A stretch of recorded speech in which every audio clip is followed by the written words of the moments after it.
Testemunhos Seletos, volume 1, capítulo 101. Testamentos e legados.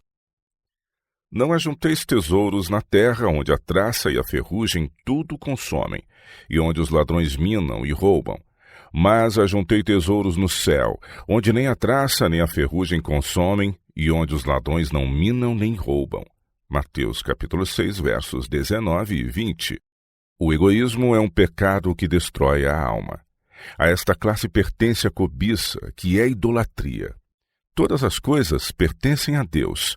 Toda a prosperidade de que desfrutamos é o resultado da beneficência divina. Deus é o grande dispensador de todo o bem.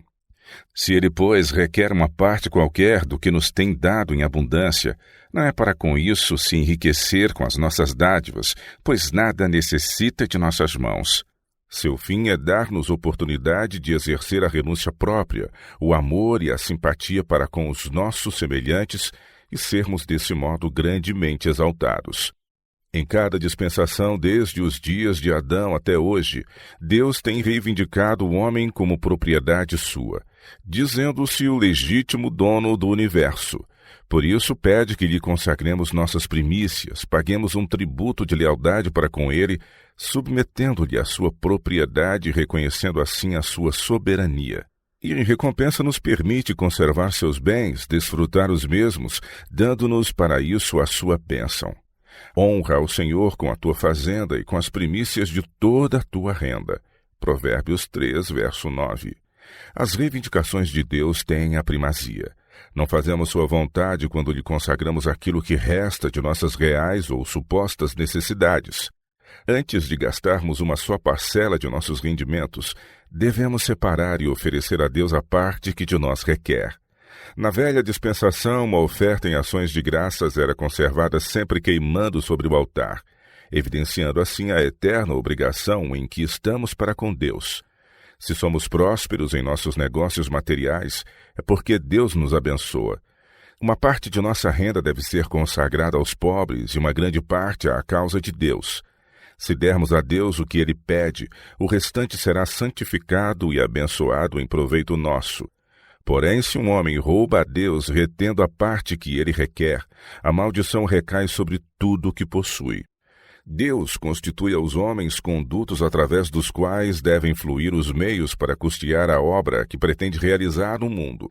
Conferiu-lhe os bens que deverão saber usar sabiamente, não os acumulando egoístamente ou empregando-os no luxo e na satisfação de si próprios, quer no vestuário, quer no adorno de sua casa. Confiou-lhes meios para com eles suprir as necessidades de seus servos que trabalham como missionários e pregadores, e custearam os estabelecimentos fundados entre nós. Os que se regozijam na preciosa luz da verdade devem experimentar um desejo ardente de enviá-la a toda parte. Temos alguns fiéis porta-bandeiras que nunca se esquivam a seus deveres nem evitam responsabilidades. Seu coração e bolsa estão sempre abertos a todo pedido de meios para promover a causa de Deus. Com efeito, alguns parecem até excederem a justa medida de sua obrigação, como que receando perder a oportunidade de depositar sua parte no banco do céu. Há outros que fazem o menos que podem. Esses, se não acumulam seus bens, os dissipam, só contribuindo relutantemente com uma pequena parte para a obra de Deus.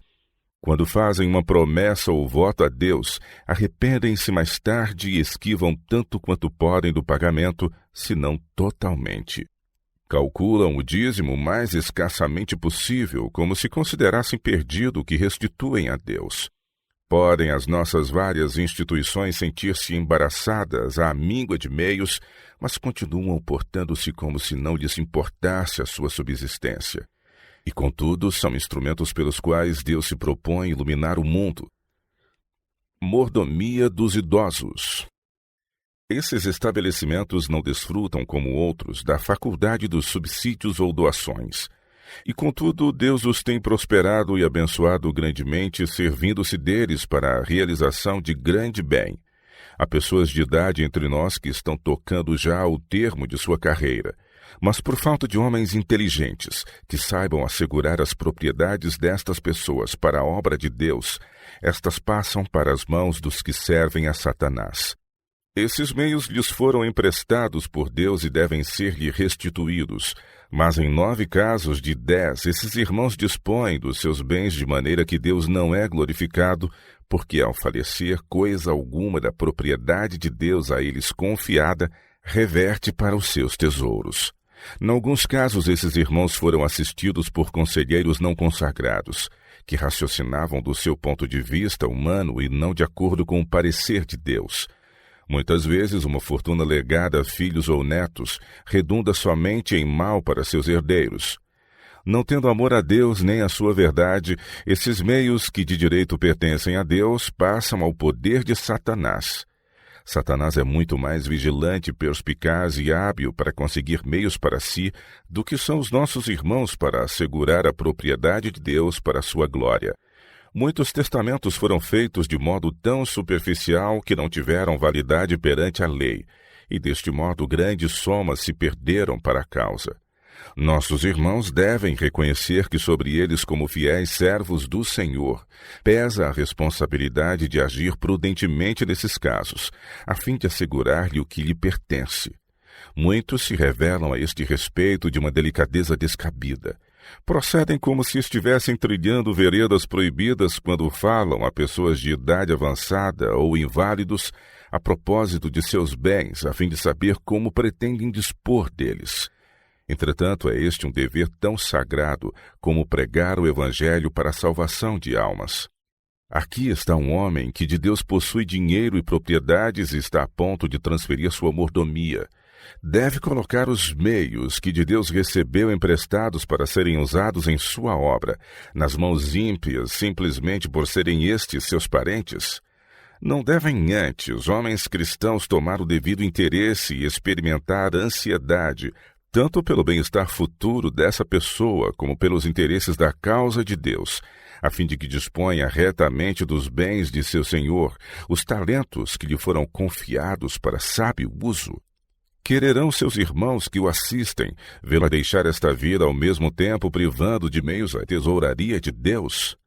Isto significaria uma perda tremenda para ele e para a causa, porque abandonando seus talentos nas mãos de indivíduos que não têm nenhuma consideração pela verdade divina, de caso pensado coloca os talentos em um lenço e os esconde na terra. Deus deseja que seus seguidores disponham pessoalmente de seus bens enquanto isso lhe seja possível. Dirá alguém: temos porventura de renunciar a tudo que consideramos nossa propriedade? Pode isto não nos ser exigido ainda, mas devemos estar prontos a fazê-lo por amor de Cristo. Devemos reconhecer que nossas propriedades são totalmente suas e usá-las liberalmente quando o progresso da obra o exigir. Muitos fecham os ouvidos aos pedidos de dinheiro para enviar missionários ao estrangeiro e para a difusão da verdade por meio de impressos que devem ser espalhados por todo o mundo como folhas de outono. Essas pessoas justificam sua avareza, alegando que tomaram disposições que deverão revelar sua caridade na ocasião da morte. Na disposição de sua última vontade, contemplaram a obra de Deus. Por isso conduzem uma vida de avareza, roubando-no nos dízimos e ofertas, e pelo seu testamento lhe restituem apenas pequena parte do que lhes confiou, enquanto a parte maior reverte para os parentes, que não tomam nenhum interesse pela verdade. Constitui esta uma das piores formas de roubo. Roubam a Deus aquilo que lhe devem, e isto não só durante a vida, mas também na morte. É loucura adiar. É completa loucura deixar até quase a hora da morte a preparação para a vida futura. É também um erro grave protelar a resposta aos apelos de liberalidade para a obra de Deus até o tempo de transferir a outros a mordomia. Aqueles a quem confiardes os talentos que de Deus recebestes podem ou não administrá-los assim como vós o tendes feito. Como poderão pessoas abastadas arriscar-se a tanto? Os que esperam até a hora da morte para dispor de seus bens, parece que o fazem mais por causa da morte do que por amor a Deus. Assim procedendo, muitos estão agindo em oposição direta ao plano que Deus estabeleceu em sua palavra. Se quiserem fazer bem, devem aproveitar os preciosos momentos do presente e empenhar todos os esforços como que temendo perder a oportunidade favorável para o fazer. Os que negligenciam deveres de que estão perfeitamente inteirados, deixando de corresponder às reivindicações que Deus lhes faz nesta vida e procurando acalmar a consciência com o propósito de, na sua morte, estabelecer um legado, não terão da parte do Mestre nem louvor nem recompensa. Estes não praticam nenhuma renúncia, mas retêm seus meios enquanto podem, renunciando-os só porque o exige a morte. Se fossem cristãos verdadeiros, praticariam em vida, estando ainda sãos e fortes, o que transferem até a morte. Devotariam a Deus e a si mesmos o que lhes pertence, ao passo que, agindo como mordomos conscienciosos, cumpririam seu dever. Como executores de seus próprios testamentos, poderiam por si mesmos satisfazer as reivindicações divinas, em vez de deixar a responsabilidade disto a outros. Devemos considerar-nos despenseiros da propriedade do Senhor, e a Deus como proprietário absoluto a quem devemos entregar o que é seu quando Ele o requer. Quando vier para receber com juros o que lhes confiou, os cobiçosos se persuadirão de que, em vez de ter multiplicado seus talentos, acarretaram para si mesmos a condenação pronunciada contra o servo mau e infiel. O Senhor deseja que a morte de seus servos seja sentida como uma perda por causa da boa influência que exerceram e das muitas ofertas voluntárias com que concorreram para abastecer o tesouro de Deus. Legados deixados na morte são uma miserável compensação da beneficência que se deveria praticar em vida. Os servos de Deus devem dispor de seus bens todos os dias, em boas obras e ofertas liberais ao Senhor. Não devem contentar-se com dar a Deus uma porção desproporcionadamente pequena em comparação ao que gastam para si mesmos. Dispondo de seus bens cada dia, contemplarão nele os objetos e amigos que maior direito têm à sua afeição. Seu melhor amigo é Cristo. Ele não lhes negou a própria vida e por amor dele se fez pobre para que por ele enriquecessem. Merece, portanto, todo o nosso coração, tudo quanto temos e somos. Mas muitos supostos cristãos declinam em vida as reivindicações de Jesus e o insultam na morte, legando-lhe uma parte mesquinha de seus bens. Lembrem-se todos que estiverem neste caso de que esta maneira de roubar a Deus não representa um ato impensado, mas um plano premeditado, pois que todo legado é instituído com a declaração expressa de estar o testador em pleno uso de suas faculdades. Depois de haverem defraudado a obra de Deus em vida, perpetuam essa fraude na morte e com pleno apoio de suas faculdades mentais. Tal testamento muitos consideram um suave travesseiro em que reclinar a cabeça na hora extrema. Representa uma espécie de preparado para a morte, e é arranjado de modo a não perturbar a tranquilidade de seu espírito ao exalarem o último alento. Poderão essas pessoas descansar tranquilamente a respeito das contas que lhes hão de ser pedidas de sua mordomia? Devemos ser todos ricos em boas obras se queremos garantir-nos a vida futura e eterna. Quando o juízo se instituir e os livros forem abertos, cada qual será julgado e recompensado segundo as suas obras. Muitos nomes estão registrados nos livros da igreja, que no livro principal do céu estão arrolados com a nota de defraudadores. E a menos que essas pessoas se arrependam e trabalhem para o Mestre com desinteressada benevolência, hão de compartilhar a sorte do mordomo infiel. Sucede muitas vezes um ativo homem de negócios ser arrebatado pela morte sem prévia advertência, e acharem-se seus negócios em condição embaraçosa justamente quando têm de ser liquidados. No empenho de pô-los em ordem, uma grande parte dos bens do falecido, se não tudo, é consumida em honorários aos advogados, ficando a família e a causa de Cristo defraudadas daquilo que lhes seria devido. Os que são mordomos fiéis do Senhor saberão a todo tempo estar preparados para qualquer emergência. Se porventura seu tempo de graça terminar inesperadamente, não acarretarão tão grandes perplexidades aos que foram incumbidos de liquidar seus compromissos. Muitos não estão informados acerca da questão de fazer o testamento quando se acham ainda aparentemente com saúde. Essa precaução deveria, entretanto, ser tomada por nossos irmãos. Devem saber qual sua situação financeira e não permitir que seus negócios se embaraçem. Devem arranjar sua propriedade de tal maneira que a possam deixar a qualquer tempo. Os testamentos devem ser feitos de acordo com as prescrições legais. Depois de feitos, podem ser conservados durante anos sem prejuízo, ao passo que se continua a contribuir para a obra à medida de suas necessidades. A morte, meus irmãos, não se antecipará um dia sequer por ter desfeito o vosso testamento. Ao dispor de vossos bens por testamento a favor de vossos parentes, não vos esqueçais da obra de Deus. Sois seus instrumentos incumbidos de zelar por sua propriedade, e suas reivindicações devem merecer-vos a preferência e ser tomadas em consideração antes de quaisquer outras. A mulher e os filhos não devem naturalmente ficar ao abandono, cumprindo prover também as suas necessidades. Não deveis, porém, simplesmente por ser assim costume, contemplar em vossas disposições uma longa lista de parentes que não estão em necessidade. Deveis lembrar-vos sempre de que o atual sistema egoísta de dispor dos bens não é conforme o plano de Deus, mas simplesmente invenção humana. Os cristãos devem ser reformadores e romper com esse sistema, dando uma feição inteiramente nova à maneira de fazer testamentos. Tende sempre presente que é da propriedade de Deus que ides dispor.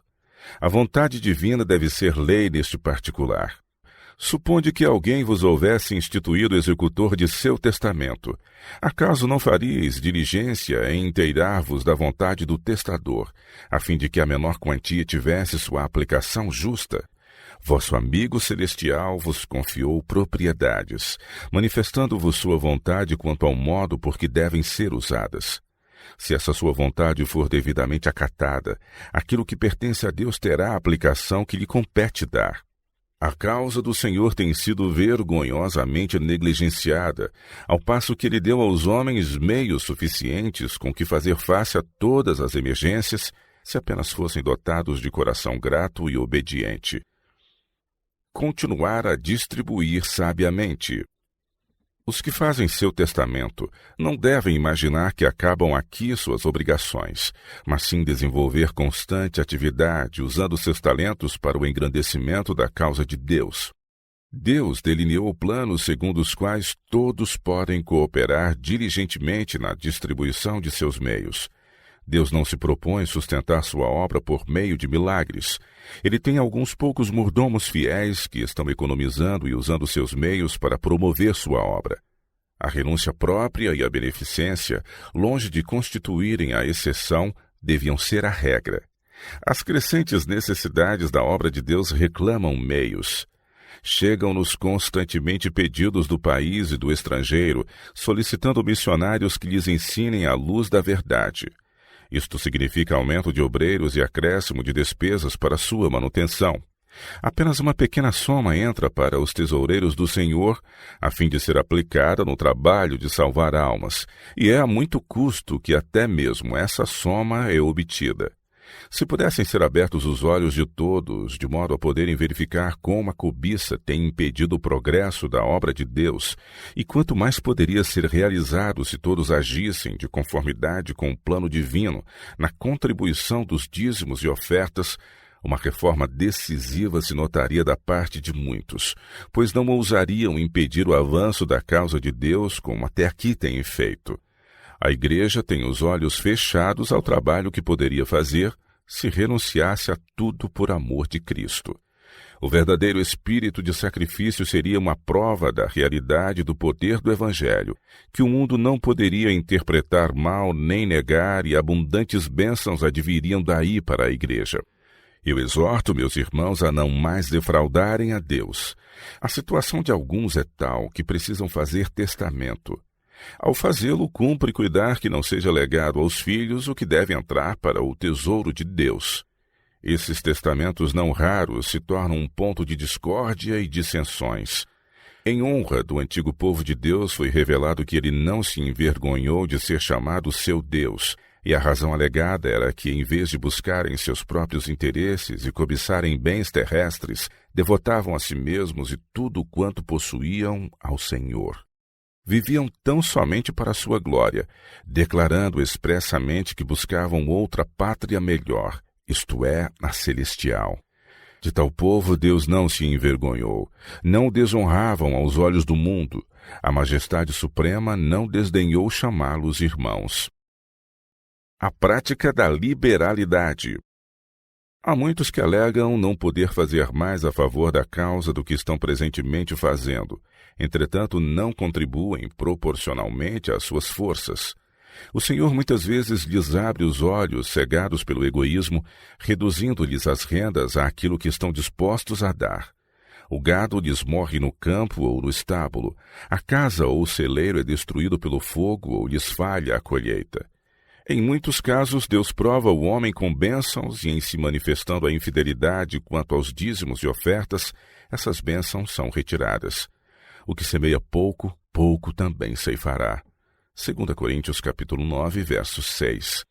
Pela graça de Cristo e pela abundância de suas misericórdias e honra da verdade e da religião, exortamo-vos a dedicar de novo a Deus a vossa pessoa e propriedade. Que cada qual, em vista do amor e da compaixão manifestados por Cristo, em deixar a corte celeste, a fim de sofrer renúncias, humilhação e morte, se proponha esta pergunta: quanto devo ao meu Senhor? Permitindo que suas ofertas de gratidão correspondam ao apreço em que tenho o dom do céu na dádiva do Filho unigênito de Deus. Ao determinar a proporção da oferta a dar para a causa de Deus, deveis de preferência exceder as exigências do dever a não cumpri-las. Considerem a quem a oferta é destinada. Essa reflexão banirá a cobiça. Pensai somente no grande amor com que Cristo nos amou e a mais preciosa oferta parecerá indigna de sua aceitação. Se Cristo for o objeto de nossas afeições, os que recebemos a graça do seu perdão não nos demoraremos a avaliar o preço do vaso de alabastro que contém o precioso unguento. O cobiçoso Judas foi capaz de tanto, mas o que partilhou a graça da salvação somente lamentará que sua oferta não tenha perfume mais fino e de maior valor. Os cristãos devem considerar-se como simples condutos, através dos quais as misericórdias e bênçãos divinas devem transmitir-se da fonte de toda bondade aos semelhantes, por cuja conversão ondas de glória deveriam reverter ao céu, em louvor e ações de graças pelos que com ele se tornaram participantes do dom celestial.